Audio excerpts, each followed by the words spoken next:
Winds of change के इस नए एपिसोड में आप सब लोगों का स्वागत है। एक सिलसिला मैं चला रहा हूं जिसमें जनजाति की जो स्वायत्त शासन प्रणाली आदिकाल से चली आ रही है उस पर हम विचार कर रहे हैं। दूसरी बात कि जब पंचायत उपबंध के विस्तारीकरण के लिए जो अभी नियम बनाए गए हैं झारखंड सरकार के द्वारा, उसका असर स्थानीय प्रशासन पर क्या हो सकता है और स्थानीय प्रशासन उससे कैसे लाभान्वित हो सकता है, इस पर भी हम विचार करते आ रहे हैं। इससे पहले के दो वीडियोस में मैंने पहले संथाल जनजाति और फिर मुंडा जनजाति के बारे में और उसके साथ एक दो वीडियोस हमारे पेशा एक्ट और इस रूल के बारे में जो पंचायत प्रणाली को अनुसूचित क्षेत्रों में लागू करने के लिए बनाए गए हैं, उस पर विचार किया है। मेरा उद्देश्य है कि आपको विषय वस्तु बहुत ही सरल संक्षिप्त ढंग से बताया जाए, ताकि आप जब पुस्तकों का अध्ययन करें तो आप पूरा क्लियर हो जाएं कि ये व्यवस्था है क्या और इसका कैसे उपयोग समाज कर सकती है। आज जिस टॉपिक को लेकर के हम आए हैं वो है ओरांव जाति। ओरांव जनजाति जिसे हम कहते हैं वो झारखंड की तीसरी सबसे बड़ी जनजाति है। हम देखते हैं कि अगर तुलनात्मक अध्ययन किया जाए सभी जनजातियों का, तो आदिकाल से उन्होंने अपने समाज को व्यवस्थित रखने के लिए, छोटे मोटे धार्मिक आयोजन के लिए, अपने नौजवानों को सही रास्ते पर चलाने के लिए और जितने वाद विवाद उस क्षेत्र में उनके समुदाय में उत्पन्न होते रहते हैं, जो स्वाभाविक भी है, उसके निदान के लिए उन्होंने कैसी प्रशासनिक व्यवस्था तैयार किया था।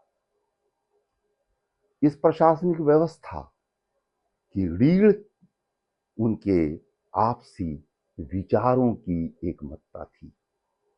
ये किसी कानून के द्वारा नहीं, समाज के द्वारा उसे संचालित किया जाता था। अगर हम ओरांव जाति की बात करते हैं तो हम देखते हैं कि वर्तमान में ये रांची और उसके आसपास के जिलों, गुमला है, लोहरदगा है, से लेते हुए पलामू और वहां से लेते हुए जब हम देखते हैं कि ये छत्तीसगढ़ में भी फैला हुआ है, और फिर हम देखते हैं कि वो वेस्ट बंगाल से लेकर उड़ीसा तक फैला हुआ था, तो इससे स्पष्ट है कि वो एक विस्तृत भूभाग में रहते आ रहे हैं। परंपरा को अगर देखें या फिर विद्वानों का जो मत है उसे देखें तो हम इससे स्पष्ट होता है कि ये महाराष्ट्र के कोंकण से पलामू की तरफ रोहतासगढ़ और फिर रोहतासगढ़ से पलामू की तरफ आए थे। शायद पलामू से उनका छत्तीसगढ़ की तरफ जाना हुआ होगा और वहां से ये रांची की तरफ आए होंगे और फिर रांची से ये वेस्ट बंगाल से होते हुए उड़ीसा तक गए होंगे। इसके अतिरिक्त हम जानते हैं कि अंग्रेजों ने चाय बगान में काम करने के लिए इनकी सेवाएं ली थी और जिसकी वजह से ये वेस्ट बंगाल के चाय बगान के जो इलाके हैं वहां पर भी ये आज मौजूद हैं। अगर हम इस ट्राइब के बारे में ये जानना चाहें कि ये ट्राइब कैसी थी, किस शाखा से निकली हुई ये ट्राइब थी, तो स्पष्ट है कि ये द्रविडियन ट्राइब माना जाता है। और आज के अगर परिवेश में हम देखें तो ये बहुत ही शिक्षित, सभ्य एक जनजाति के रूप में हमारे सामने आता है। हम देखते हैं कि इनकी भाषा क्या थी। तो भाषा को कुर्ख कहते थे या सादरी कहते थे। आज भी हम ये देखते हैं कि ये कई क्लान्स में डिवाइडेड थी, और ये सारे क्लान्स का नाम या तो पेड़ पौधों पर था, या फिर मछलियों के नाम से था, या फिर हम देखते हैं कि जानवरों के नाम से था। ये इनकी एक खास पहचान है, इनके क्लान की। हम कई टाइटल्स भी देखते हैं, जैसे हम देखते हैं मिंज, खालखो, लकड़ा, तिरकी। हमारे साथ एक सहयोगी के रूप में इन सब टाइटल के लोग, उरांव जाति के लोगों ने समाज में काम किया है, सरकारी दफ्तरों में काम किया है। और इससे इतना तो स्पष्ट है कि आज जो मॉडर्न एजुकेशन का दौर है, उस दौर में भी ये बड़ी कामयाबी के साथ अपने को समाहित करने में कामयाब रहे हैं। हम देखते हैं कि इनकी शासन व्यवस्था कैसी थी। जो सबसे लार्जेस्ट पॉलिटिकल यूनिट था वो ट्राइब है पूरा। दूसरी चीज जो हम देखते हैं कि गांव, तो गांव जिसे हम परहा भी कहते हैं, वो था जो सबसे स्मॉलेस्ट यूनिट के रूप में हमारे सामने आता है। अब इस परहा जितने विलेजेस हैं, उनके मेल से एक परहा पंचायत बनता है। पंचायत में 7 भी कहीं दिखाई देते हैं, कहीं 9, कहीं 20 और कहीं 30 विलेज या परहा के मिलने से ये पंचायत बनती है। जितने भी गांव या परहा इस पंचायत में सम्मिलित होते हैं, उन सब पर एक अथॉरिटी के रूप में यही परहा काउंसिल या परहा पंचायत होती है, जिसका अपना एक क्षेत्रफल होता है। जो जो गांव उसके अंदर सम्मिलित हैं उसको चिन्हित किया हुआ होता है कि ये सब गांव इस परहा पंचायत के अंग हैं। फिर एक बात और हम देखते हैं कि शासन व्यवस्था जिस तरह से हमारी है कि एक केंद्र है, फिर उसके बाद राज्य है, फिर राज्य में कई कमिश्नरीज हैं, फिर कमिश्नरीज में कई जिले हैं, फिर वहाँ से कई सब डिवीज़न हैं, और फिर कई सब डिवीज़न में ब्लॉक हैं, और फिर पंचायत है। इस तरह से जो प्रशासनिक दृष्टिकोण से पूरे क्षेत्र को हमने विभाजित किया हुआ है, ठीक वैसे ही परहा काउंसिल, परहा पंचायत भी डिवाइडेड था। भले ही वो एक स्थानीय स्तर पर था, एक लोकल जुरिडिक्शन था उसका। हम देखते हैं कि इस परहा काउंसिल में, या जिसे हम पंचायत भी कह सकते हैं, पंचायत में एक गांव राजा विलेज कहलाता था, दूसरा गांव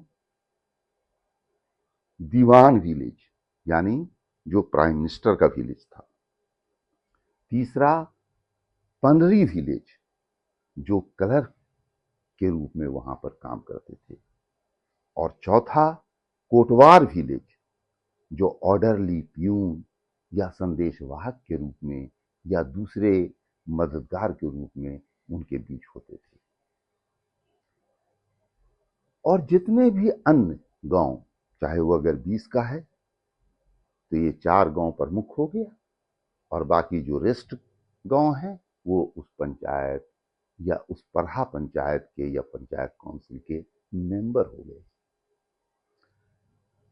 अब हम देखते हैं कि जितने भी परहा विलेज हैं वो सारे के सारे इस परहा काउंसिल के मेंबर हुआ करते।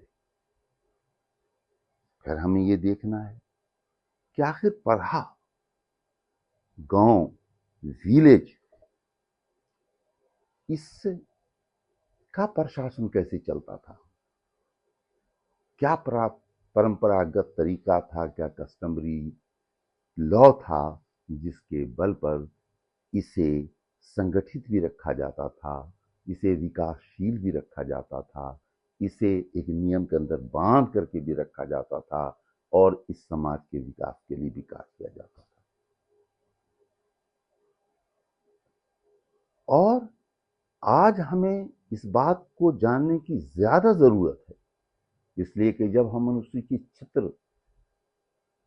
को पंचायत व्यवस्था के अंतर्गत ला रहे हैं तो हमें इनकी शक्ति को, इनके कर्तव्यों को, इनके जो जिम्मेदारियां इनके ऊपर थीं, उसके निर्वहन की शक्ति जो थी इनके पास, उसको फिर से पुनर्जीवित करने की जरूरत है।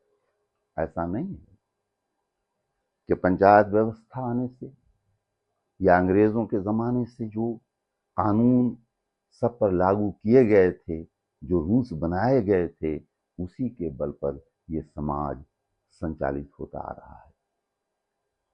ये बहुत ही आश्चर्य की बात है कि इतने सालों में भी उन्होंने अपनी व्यवस्था को, स्थानीय व्यवस्था को या स्वायत्तता को बरकरार रखा।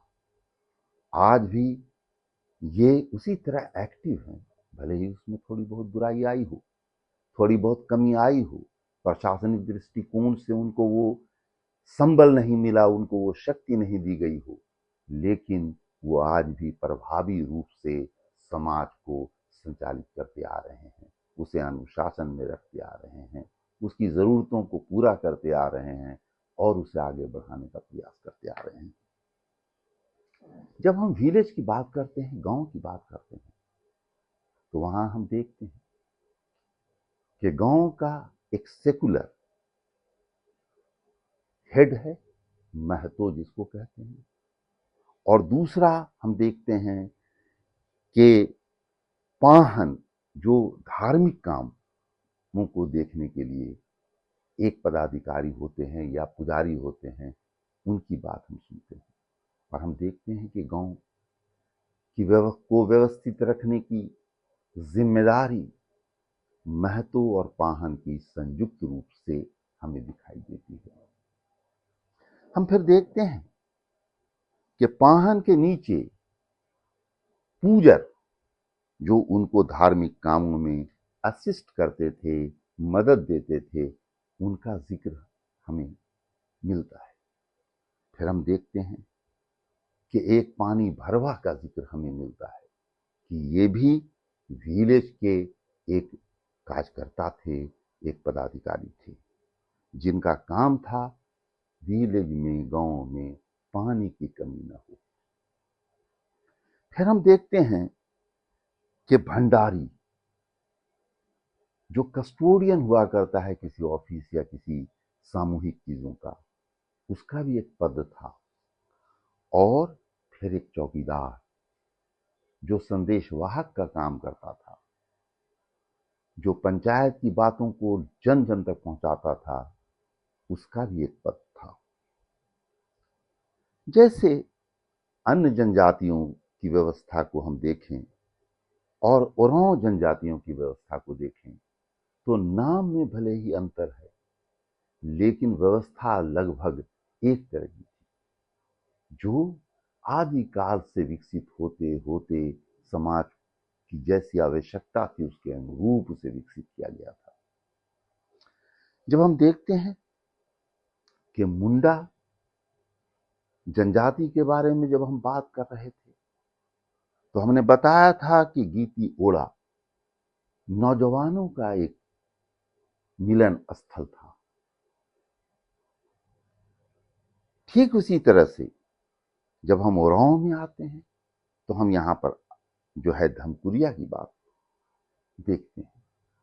धमकुरिया यूथ के लिए था और कहा जाता है कि 8 बरस से लेकर के जब तक लोग शादी नहीं कर लेते थे, परिवार नहीं बसा लेते, तब तक वो उसके सदस्य हुआ करते थे।